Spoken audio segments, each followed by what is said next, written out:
Hi everyone, welcome to the channel. If you're new here, I'm an illustrator from Canada near Montreal.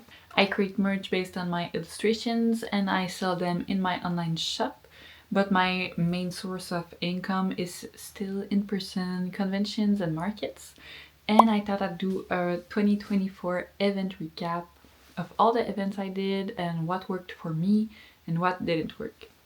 So please keep in mind what I do because my experience is valid for me.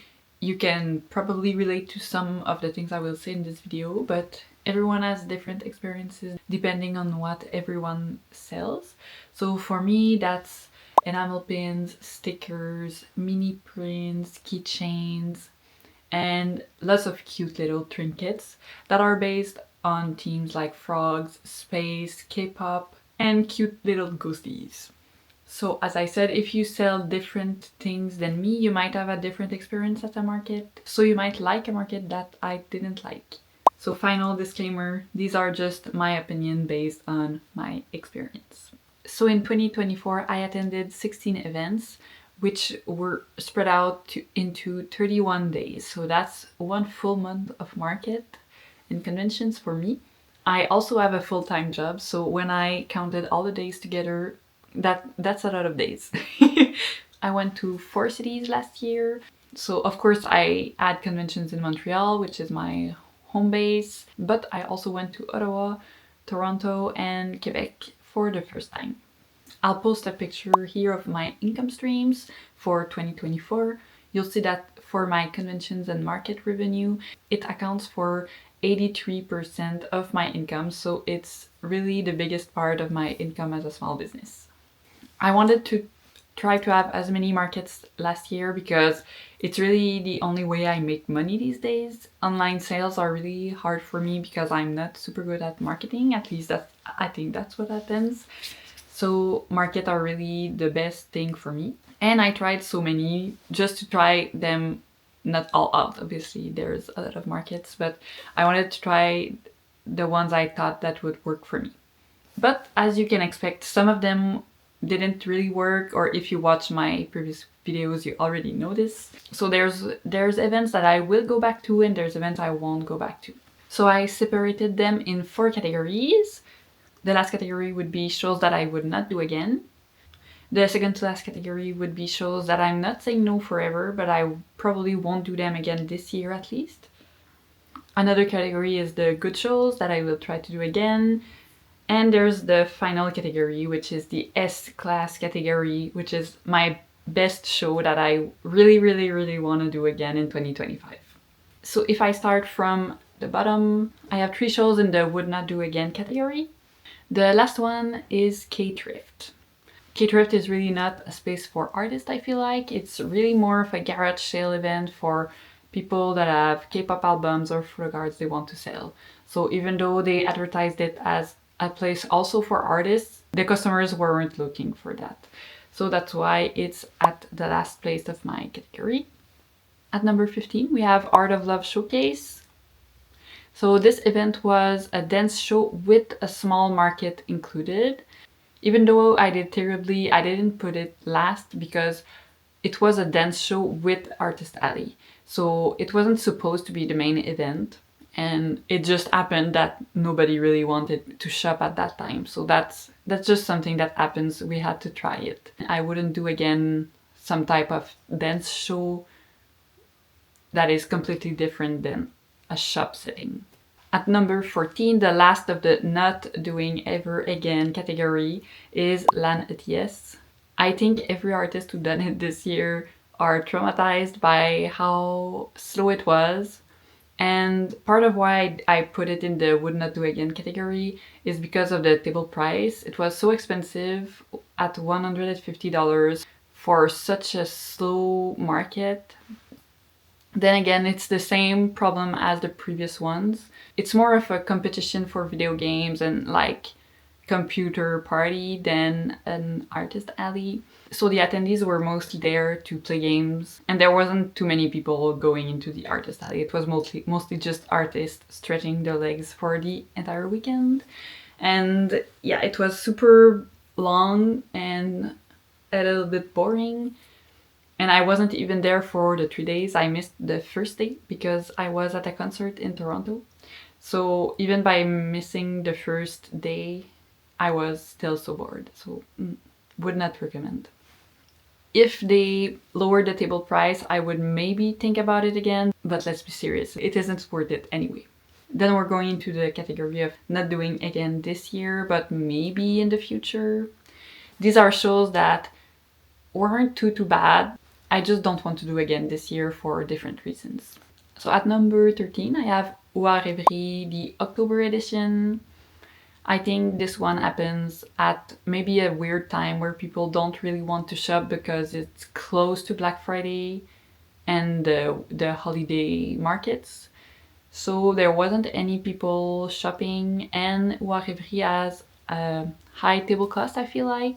Especially because it's a 2-day event. When you think about it, about $100 per day for a table is not that bad.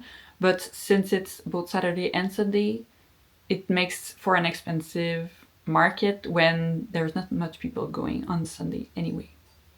So if it was only one day, maybe I would go again.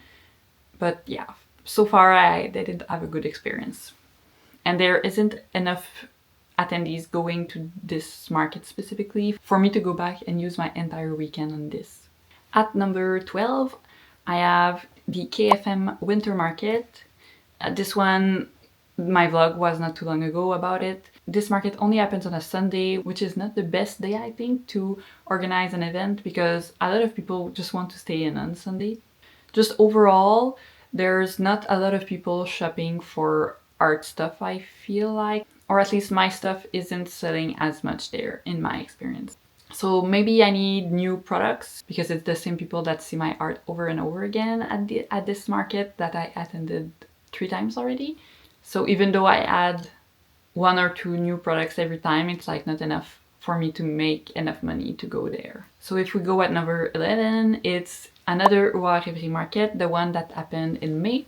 So this one wasn't too bad for me actually in terms of turnout, but it's the same reason as the other edition of Oua Rêverie. I feel like the table cost is a bit too high to make really a profit. At number 10, I put Mini Stray Kids Con, which I'm a little bit sad to put it into this category, but I only put it in there because since it's a Stray Kids festival, I would need to have lots of products about Stray Kids to be there, and I don't have time to add as many products as I would like. So I think if they do one this year, of course I would like to attend and vend there, but I don't think I have enough new products for me to be able to make money, unfortunately. So if I make a lot of new Stray Kids products in the future and they also make another edition, I would be happy to go back, but because of my merch offering at this time, I don't think I would go back.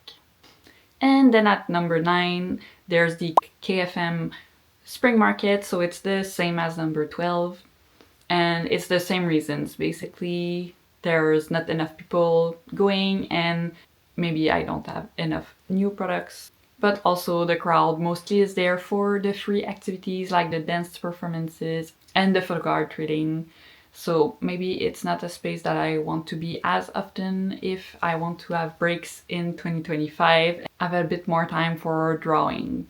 So now we jump into the category of the good shows that went well enough for me that I want to go back at their next edition. So at number 8, there's Happy Cute Mart, which happens twice a year in Toronto. So I went to the November edition, and while I didn't make a lot of profits there, it was still worth it for a one-day event, especially if you're from Toronto, because since I had to pay a hotel, I barely covered my expenses, but at the same time, I think I would be able to make more at a future edition by improving my display. And just overall, I think there was less people spending at the November edition compared to the June edition. So that's why I want to go back and try again. Because most of the time, even if a market doesn't go as well as I would like for me, of course depending on how bad it went, I will want to try again another time. So most of these I tried twice before saying I won't go back again. At number 7, there's Quebec City Comic Con. So this one is a table that I'm able to rebook every year compared to most events where it's like either jury or lottery. You are not guaranteed a table. And it can be good to have a few cons where you rebook your table and you're like not guaranteed revenue, but at least you're guaranteed a spot at a convention. So that's why I decided to still keep my spot at Quebec City Comic Con, even though I didn't do amazingly there, because at least that's like one convention that I know I will be there in 2025. Then at number 6, I put Montreal Mini Comic Con. Mini Comic Con is the one that happens in December, that is only an artist alley and vendors hall. And I put it at 6 because the table increases a bit every year and it's a bit harder to make back the money every year. So I'm going back mostly because I'm local, but I wouldn't recommend it to people from out of the Montreal area, because if you have to pay for a hotel for 2 nights possibly, it's a little bit risky. Then at number 5, I put Ooh Fest, which was the first edition this year, and it went so well. It went even better than the mini Montreal Comic Con for me. So I was super surprised. I'm excited to see how next year turns out. I'm wondering if it will be the same or a little bit less. Well, I'm just excited to go back there again, hopefully. Then at number 4, there's Anime Ottawa. This one was also happening for the first time ever in 2024, and I decided to apply because usually anime cons are a good type of crowd for me.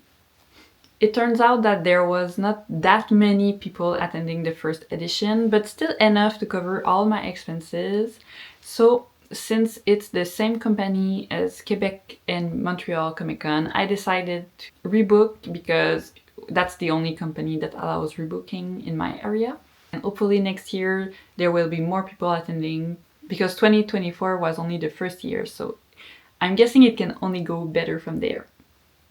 Then at number 3, there's Montreal Comic Con. So obviously my home con is high on the list. So this year wasn't as good as the previous year, but that's pretty much the case for all conventions this year for me. I still put it at 3 because I'm local to this con, so of course I will do it again every year and I can rebook my table, so I'm already secured a spot. At number 2, there's Anime North in Toronto. So Anime North is one of the biggest anime cons in Canada. I think it's like the biggest one, and then there's Otakuton. I sadly didn't get into Otakuton in 2024, so that's why it's not on the list. But I did get into Anime North. And everyone told me like it was even better than Otakuton, so I had high expectations. Unfortunately, I didn't reach my goal for this because it was a bit too high, but it still ended up being better sales than Montreal Comic Con for me. So I still wanted to try to go back. Unfortunately, I didn't make it into the lottery in 2025, so I will not be able to go back, but I'm still hoping for 2026. And then my best show of the year, and the one that I want to do it every year, is Pocha Montreal, which is a Korean street food festival. And since I have a lot of K-pop themed products, I do super good there. So it's been my favorite show ever since I did it for the first time in 2023, and I hope I get to do it again in 2025. So here's the complete ranking of my 2024 events. As an additional disclaimer, this is only based on what products I offer and what worked for me at these events. In 2025, I also applied to OtaFest, so I didn't hear back yet, but I'm hoping I will be able to travel to Calgary for the first time. If you want to see more details about the events that I talked in this video, I think I posted a vlog on almost all of them, so you will be able to see them in the playlist that I will link in the description below. If you have any questions for me, you can leave them in the comments and I'll try to answer them. So in 2025, I decided to cut back a little on markets, following what I learned about which type of market works for me or doesn't work for me in 2024. So I will try to focus on the ones that did work for me to be able to create more cute merch for you. If you found this video interesting, please give me a like, subscribe if you want to see more from me, and I'll see you next time!